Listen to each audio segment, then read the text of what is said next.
វត្តព្រៃវាទីឋានមនោរម្យកន្លែងជួបជុំដុំសាងកុសលជាវត្តបុរាណបុព្វបានស្ដឲ្យខ្ញុំបានយល់គោរពវត្តពេលនេះអារាមកាន់តែចម្រើនសំណងកើតកើនរីកច្រើនមហិមាឧបឋានសាលាកុដិព្រះវិហារសួនច្បារទីធ្លាសែនស្រស់បំព្រ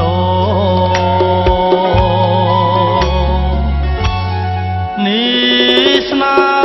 ព្រះហងទ្រុអិនមូលីព្រះអង្គសំភីបំពេញបំណងសាងគេមរតកទុកជាចំណងសម្រាប់នាងផងបំពេញកងសយើងខ្ញុំបរិស័ទថ្វាយថ្វាត់គោរពព្រះគ្រូជាមលុបស្រែបុណ្យមគ្គផលខ្ញុំពិតជ្រះថ្លាប្រាជ្ញា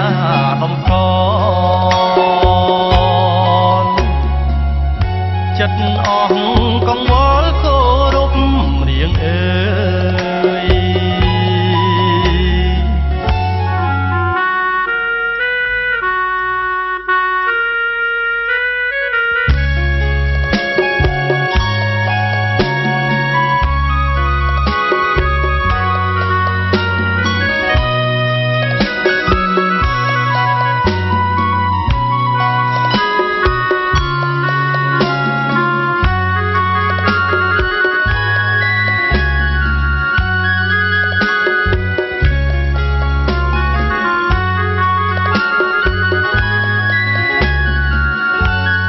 នេះស្នា